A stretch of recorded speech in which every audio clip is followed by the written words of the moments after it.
At ang ika niya ay meron na tayong supply of crude oil, sufficient supply hanggang June 30.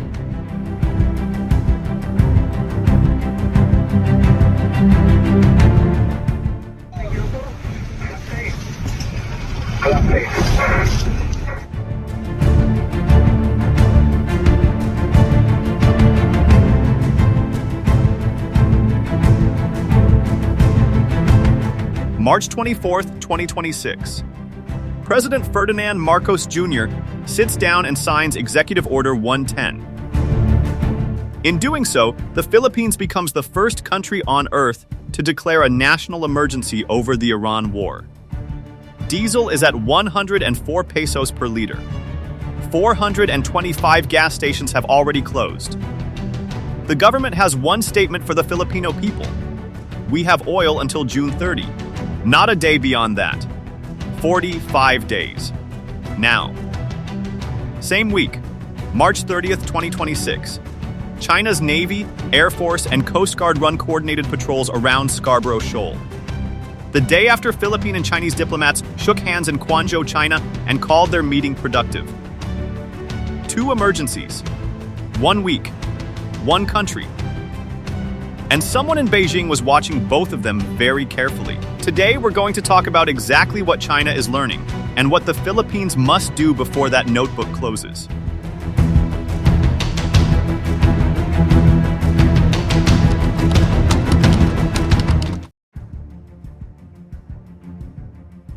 The Philippines is not at war in the traditional sense. No one has fired an artillery shell. No invasion has begun. But it is fighting 2 wars simultaneously, and that combination is more dangerous than either one alone. The first war is the energy war. The Strait of Hormuz, a narrow channel between Iran and Oman, carries 20% of the world's oil supply every single day. On February 28, 2026, the US and Israel launched Operation Epic Fury against Iran. Iran's response: close the strait. The Philippines, which imports 98% of its oil from the Middle East, felt the blow within days. 20% of world oil supply passes through Hormuz. 45 days of Philippine oil reserves remaining as of late March. 104-liter diesel price as of March 19, 2026. The second war is the territorial war. China's gray zone campaign in the West Philippine Sea didn't pause for the Iranian crisis. It didn't pause for Marcos's energy emergency. It didn't pause for the diplomatic talks in Guangzhou.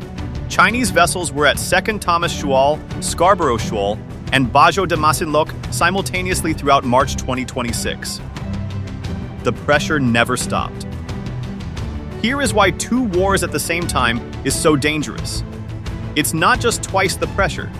It's that each war weakens your ability to fight the other. Consider Germany in 1944. It had the world's most technically advanced military. Yet Field Marshal Erwin Rommel warned Hitler that year, "We cannot sustain a 2-front war with one army." Germany wasn't defeated because it was weak in one place. It was defeated because it was spread across 2 theaters, unable to concentrate enough force at either. The Philippines is not Germany, but the trap is identical. In January 1974, China seized the Paracel Islands from South Vietnam by force. The battle lasted 1 day. The timing was not a coincidence. The United States had just signed the Paris Peace Accords and was in full withdrawal from Southeast Asia. South Vietnam was fighting a land war it was losing. Beijing moved on the islands precisely when its adversary was distracted, fighting 2 battles at once. China has held the Paracels ever since. China's historical playbook is not hidden. It moves when others are stretched. And right now, the Philippines is stretched.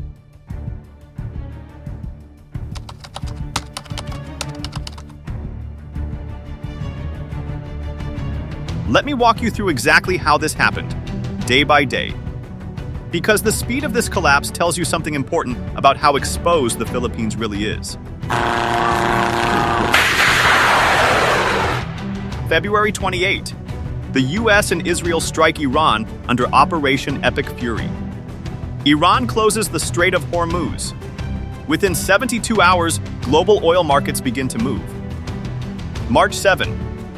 Fuel prices in the Philippines cross 90 pesos per liter. Jeepney drivers in provincial cities park their vehicles. At 90 pesos, they can't break even on a single trip. March 16. Crude oil hits nearly $115 per barrel, up 59% from $72 before the war began. The Philippine peso drops to 60.1 to the US dollar, a record low, the worst in the country's history. March 19. Diesel crosses 100 pesos per liter. Philippine Airlines and Cebu Pacific begin suspending domestic routes. Shopping malls reduce operating hours to save diesel on generators. March 24. Marcos signs the emergency order. The government releases 20 billion pesos from the Malampaya Gas Fund as emergency fuel funding. The statement from the Department of Energy is blunt. We have enough crude oil until June 30. March 27. Sorsogon Province declares a local state of calamity. Transport strikes have broken out across the country. 425 gas stations have shut their pumps. Plus 59% oil price increase since Feb 28, 2026. $115 barrel crude oil price by March 16. 60.1 PHP per USD Philippine peso record low. 20 billion emergency fuel fund released by government. Now here's the part that doesn't get discussed enough. This was not just bad luck. This was the consequence of 30 years of not building a strategic petroleum reserve. Vietnam has strategic reserves. Thailand has an oil fuel fund with a buffer surplus that capped diesel at 30 baht per liter during this same crisis. Indonesia has Pertamina managing state stocks. When the blow came, those countries had a cushion. The Philippines had nothing. Every barrel of disruption went straight to the pump price, straight to the transport cost, straight to the price of rice on the table. On March 24, the same day Marcos signed the energy emergency order, he told Bloomberg that the fuel crisis might finally push the Philippines to agree to joint oil exploration with China in the South China Sea. China's response came within 48 hours. The Chinese embassy in Manila released a statement: the door to dialogue is open. But the Philippines must demonstrate sincerity first. Read that again carefully. China did not fire a missile. It did not block a resupply mission. All it had to do was wait while Iran did the work and then offer itself as the solution to the problem that Manila now desperately needed to solve. The energy war is not just an economic crisis. It has become a lever inside the territorial war.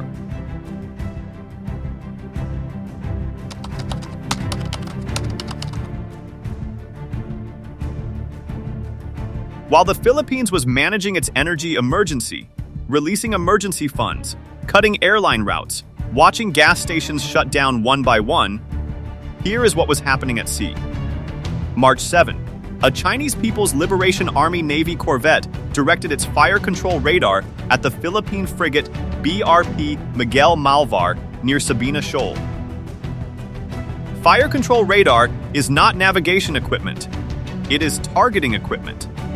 Activating it against another country's warship is one step below pulling the trigger. The Philippines filed a diplomatic protest. China called it a routine patrol. March 17 and 18. Multiple China Coast Guard vessels, supported by naval ships and maritime militia boats, physically pushed Filipino fishermen away from Bajo de Masinloc. Simultaneously, a Chinese aircraft challenged a Philippine patrol plane by radio in the same area. 2 pressure points, 1 operation. March 26. A Chinese warship and a Philippine warship nearly collided near Thitu Island. Days before scheduled diplomatic talks. China blamed Manila. Manila blamed Beijing. Neither side canceled the meeting. March 27 and 28. The Philippines and China sit down in Guangzhou, China, for their first formal South China Sea talks in over a year. Both sides call it productive. The Philippines discusses stable access to energy and fertilizers. China discusses joint oil exploration for the first time with a Manila that is now desperate for supply alternatives. March 30. Less than 48 hours after the talks end, China runs coordinated naval, air, and Coast Guard patrols around Scarborough Shoal. Talk at the table. Pressure at sea. Always. This is not a new strategy. In 2012, China and the Philippines were in a diplomatic standoff over Scarborough Shoal. The United States brokered a mutual withdrawal agreement. The Philippines withdrew its ships. China did not. China has controlled Scarborough Shoal ever since, without declaring war, without a formal annexation, while officially in dialogue with Manila. That was 12 years ago. The playbook hasn't changed. What has changed is China's confidence in using it. In 1994, China built small structures on Mischief Reef, 125 nautical miles from the Philippine island of Palawan, deep inside the Philippine Exclusive Economic Zone under international law. China said they were fishing shelters. By 2016, Mischief Reef had a 3-kilometer military runway, aircraft hangars, radar arrays, and missile batteries. It took 20 years. Not a single battle was fought. This is the model, not invasion. Incremental, patient, irreversible presence, until the presence becomes the fact.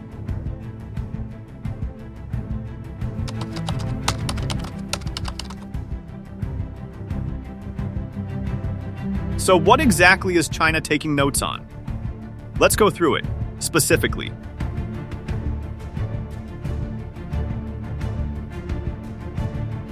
China now knows with certainty when Manila's oil supply is threatened, the Philippines is willing to open South China Sea, talks it previously refused. Marcos raised the possibility of joint exploration publicly, under pressure, on the same day he signed an emergency order. Beijing filed this. The next time China wants Manila at the negotiating table on Chinese terms, energy supply is the pressure point.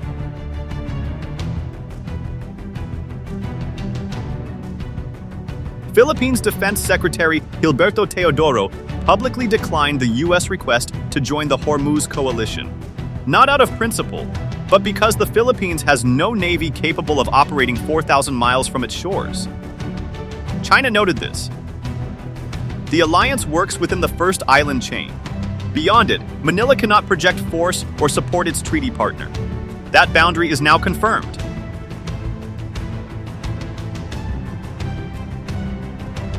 It took 45 days for the Philippines to go from a functioning economy to a national energy emergency. China did not cause this. But China now knows the blueprint. A sustained gray zone campaign, blocking fishing routes, slowing resupply missions, restricting shipping lanes, does not need to be a military war to produce the same economic damage. The Philippines' buffer is 45 days.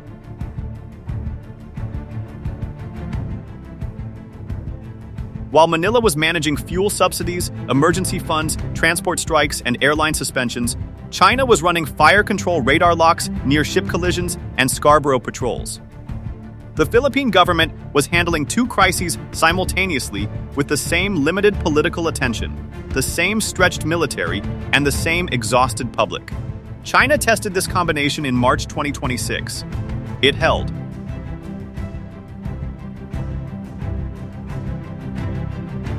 The Philippines has real capability now that it didn't have 5 years ago.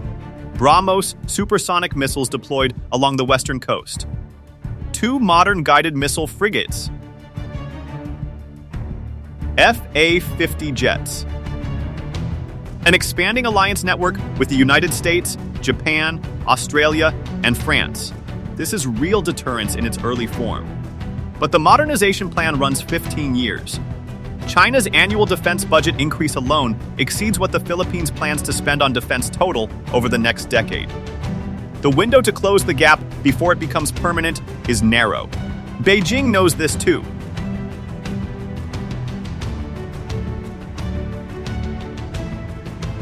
In October 1956, Britain, France, and Israel launched the Suez Crisis.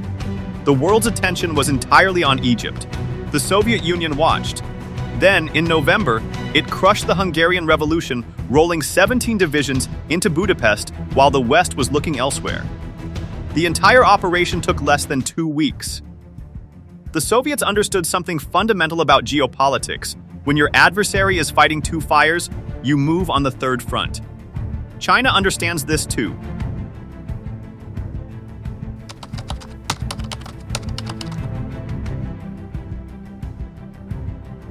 Here is the part that most analysis misses. These two wars are not running in parallel. They are feeding each other in a loop. The energy war weakens Manila's economic position. Manila, desperate for alternative supply, opens talks on South China Sea joint exploration. China offers supply in exchange for territorial concessions. Manila, under pressure, considers some terms. China uses those terms as precedent in future territorial negotiations. The territorial war advances. A weaker Philippines becomes more dependent on Chinese energy. The energy dependency deepens. The loop tightens. This is not speculation. The conversation has already started. Marcos raised joint exploration with Bloomberg on March 24. The Philippines and China held their first substantive oil and gas talks at the Guangzhou meeting on March 27 and 28. The DFA confirmed initial exchanges on potential oil and gas cooperation. The loop is already turning. The U.S. Energy Information Administration estimates approximately 125 billion barrels of oil beneath the South China Sea. The Philippines' own Reed Bank, inside its exclusive economic zone under the UN Law of the Sea, holds massive reserves. Joint exploration with China under Chinese drafted terms means Chinese operational presence inside Philippine waters, in perpetuity. Today's emergency supply becomes tomorrow's structural leverage. 125 billion barrels estimated SCS oil reserves. $5.3 trillion annual trade passing through SCS waters. China does not want to conquer the Philippines militarily. That would be expensive, internationally costly, and strategically unnecessary.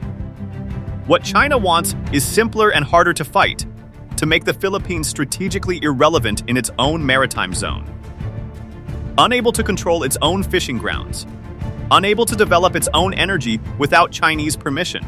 Unable to support U.S. military operations from its territory without calculating the cost. Unwilling to challenge Chinese maritime presence because the price of challenging it is too high. This is called managed dominance, not occupation. Control without conquest.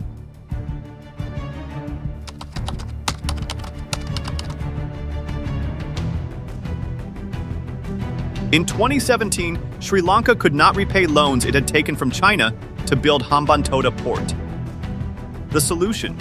A 99-year lease. China gained strategic naval access to a critical Indian Ocean choke point without conflict through commerce.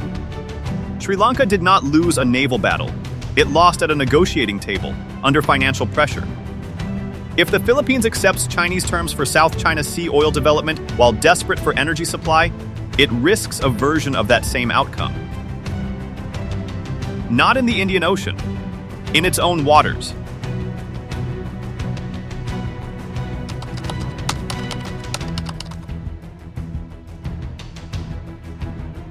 None of this is inevitable. The Philippines has options, but they require doing specific things now, not after the next crisis. The Philippines has no strategic petroleum reserve. That is the single most important thing that must change. Vietnam, Indonesia, Thailand, and India all maintain 60 to 90-day strategic reserves precisely for disruptions like this.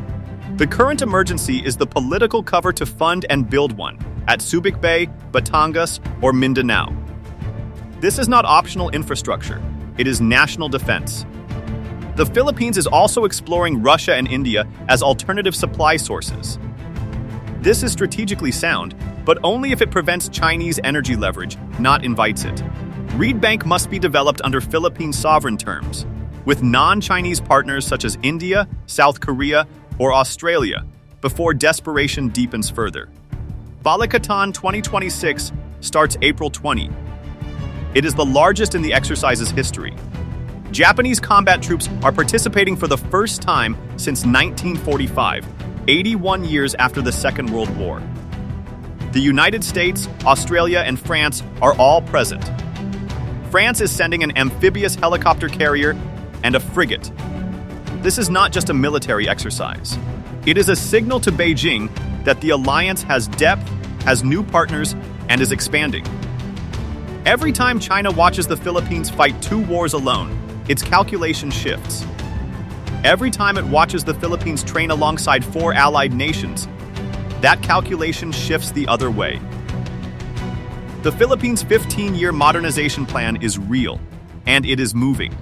But the submarine acquisition conversation cannot wait for year 4. BrahMos expansion should be accelerated. Air defense radar coverage needs to be extended before the next incident at Scarborough, not after it. The Philippines does not need to match China's navy. It needs to make the cost of aggression high enough that Beijing prefers the diplomatic route.